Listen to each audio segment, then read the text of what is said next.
पहले तो सुबह अपनी बीवी का कत्ल करता है, उसके बाद शाम को वो दूसरी शादी के लिए बारात लेकर निकल जाता है।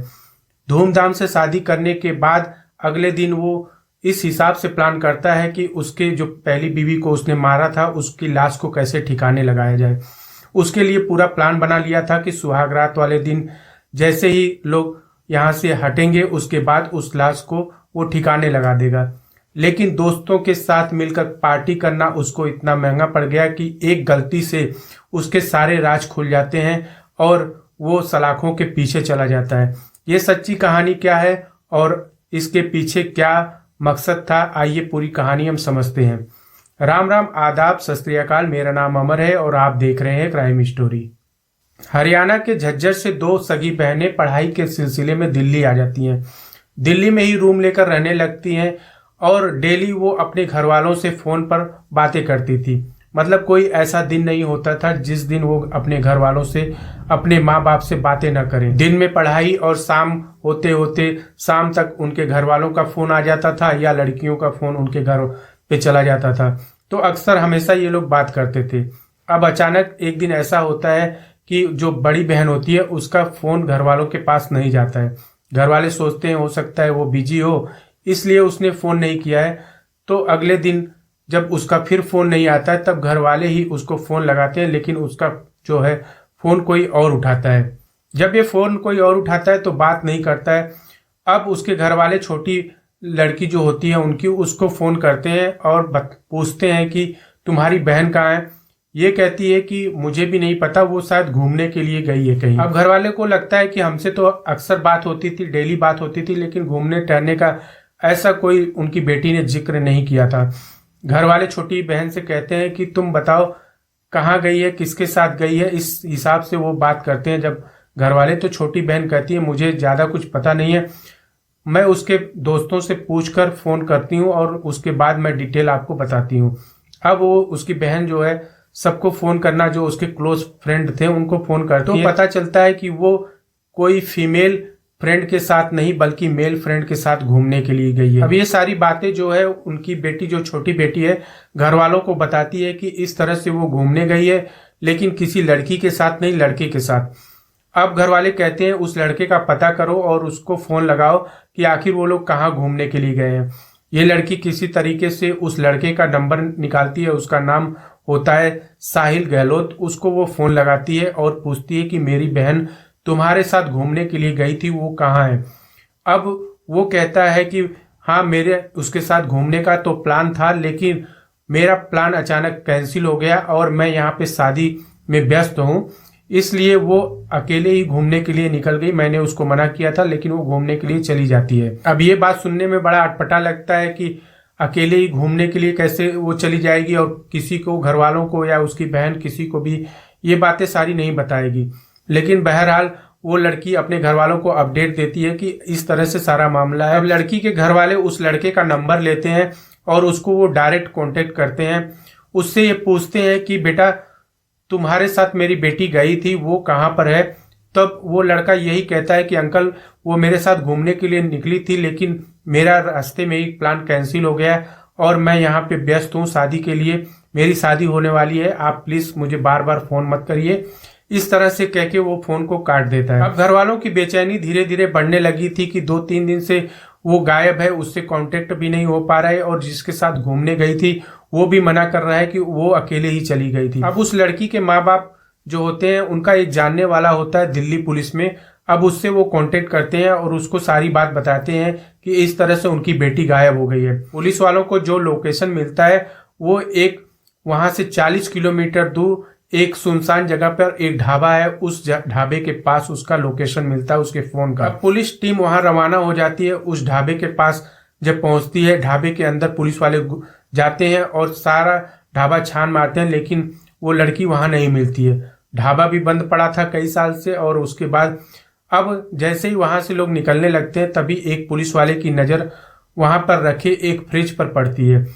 क्योंकि ढाबा बंद पड़ा था लेकिन फ्रिज चालू था, इससे उनको शक होता है और जब वो फ्रिज को खोल के देखते हैं तो उसमें से एक डेड बॉडी निकलती है जिस लड़की की तलाश कर रहे थे वही लड़की उस फ्रिज में बंद पड़ी थी।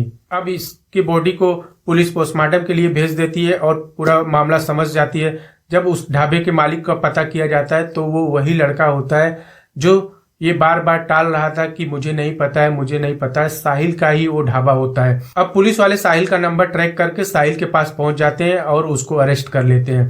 साहिल को अरेस्ट करने के बाद जब पुलिस वाले पूछते हैं कि तुमने निक्की का मर्डर क्यों किया, उसकी हत्या क्यों की, तो साहिल नानुकुल करता है। उसके बाद जब पुलिस वाले सख्ती से उससे पूछते हैं तब वो टूट जाता है और पुलिस वालों को बताता है कि हाँ, मैंने ही निक्की की हत्या की थी। वो अपने गुनाह को कबूल कर लेता है। अब साहिल जो कहानी बताता है उसके हिसाब से निक्की और साहिल एक ही इंस्टीट्यूट में पढ़ाई कर रहे थे दिल्ली में। अक्सर उनका बस में साथ में आना जाना होता था। तो कुछ दिन बाद इन दोनों की दोस्ती हो जाती है और दोस्ती होने के बाद ये दोनों लोग आपस में प्यार करने लगते हैं। इन दोनों का प्यार परवान चढ़ जाता है और शादी के लिए ये दोनों लोग अपनी रजामंदी दे देते हैं कि चलो हम लोग शादी कर लेते हैं। निक्की और साहिल दोनों शादी कर लेते हैं कोर्ट मैरिज में, लेकिन इस बात को ये दोनों अपने घर वालों को नहीं बताते हैं। साथ शादी करने के बाद निक्की अपने पढ़ाई में ही व्यस्त रहती है और साहिल जो है कुछ समय बाद वो अपने घर चला आता है। साहिल के घर वाले साहिल की शादी के लिए लड़की ढूंढने लगते हैं तो साहिल किसी तरीके से अपने घर वालों को बताता है कि वो शादी कर चुका है निक्की से और निक्की के बारे में सारी बातें बताता है। लेकिन घर वाले मानते नहीं है कि नहीं, अब उससे शादी नहीं, उससे छुटकारा चाहिए और तुम्हारी दूसरी शादी हम करेंगे। इस तरह से घर वाले साहिल के ऊपर दबाव डालते हैं। अब साहिल के घर वाले एक लड़की को पसंद करते हैं और उसके साथ सगाई की रस्में होने लगती हैं। इसका स्टेटस जो है उसके साहिल का दोस्त होता है वो अपने फेसबुक पर लगा देता है। निक्की जो है फेसबुक देखती है तभी उसको स्टेटस दिख जाता है साहिल का कि उसकी सगाई हो रही है। अब ये जैसे ही देखती है एकदम से आग बबूला हो जाती है और उसी समय साहिल को फोन लगाने लगती है। बार बार उसको फोन लगाती है और साहिल उठाता है और निक्की को समझाने की कोशिश करता है, ये सब सारा मामला मैं सेट कर दूंगा, थोड़ा सा तुम मुझे समय दो, धैर्य रखो, इस तरह से बातें करता है। लेकिन जब निक्की को पता चलता है कि इसकी अगले दिन ही शादी है, वो एकदम से बेचैन हो जाती है और साहिल को फिर बार बार लगातार फोन करने लगती है। अब निक्की और साहिल आपस में तय करते हैं कि हम दोनों घर से भाग जाएंगे और साथ में रहेंगे। साहिल जो है निक्की को बताता है कि मैं अपनी गाड़ी लेके आ रहा हूँ, उसी से तुम अपना सामान वगैरह ले लो और हम लोग निकल जाएंगे। इस तरह से बातें करके साहिल जो है अगले दिन उसको सुबह उसको बुलाता है एक जगह पे और दोनों लोग गाड़ी में बैठकर वहां से निकल जाते हैं। कुछ दूर जाने के बाद साहिल के फोन पर उसके घर वाले का फोन आने लगता है। उसके घर से बार बार फोन आता है तो साहिल निक्की को कहता है कि मेरे घर से बार बार फोन आ रहा है, कि तुम मुझे माफ करो, मैं भाग नहीं पाऊंगा क्योंकि मेरे घर वाले बार बार मुझे फोन कर रहे हैं, घर वालों की बहुत बेइज्जती होगी, आज रात को मेरी शादी होने वाली है। और इस तरह से बातें करता है निक्की को और निक्की को समझाने की खूब कोशिश करता है, लेकिन वहां निक्की मानने के लिए तैयार नहीं होती है। तभी साहिल को इतना गुस्सा आ जाता है कि वो गाड़ी में लगे चार्जर का जो केबल होता है, डाटा केबल, उसी से निक्की का गले में फंदा डालकर वहीं पे उसका गला दबा देता है और निक्की वहीं ढेर हो जाती है।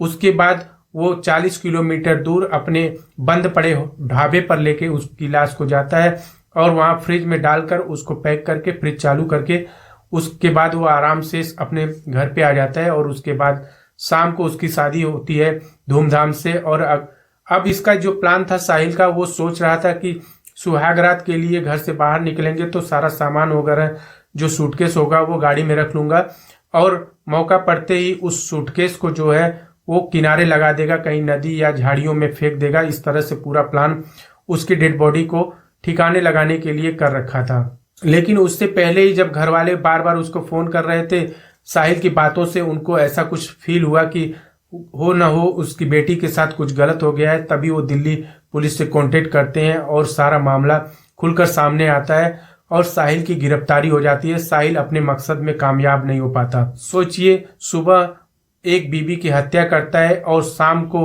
अपने दूसरी शादी के लिए तैयार होकर वो बारात लेकर निकल जाता है घर से और धूमधाम से शादी करने के बाद अपनी दूसरी बीबी को घर लेके आता है। ये कहानी सुनाना किसी को हर्ट करना नहीं, किसी को दुखी करना नहीं है, बल्कि आपको जागरूक करना है कि समाज में किस हिसाब से क्राइम बढ़ रहा है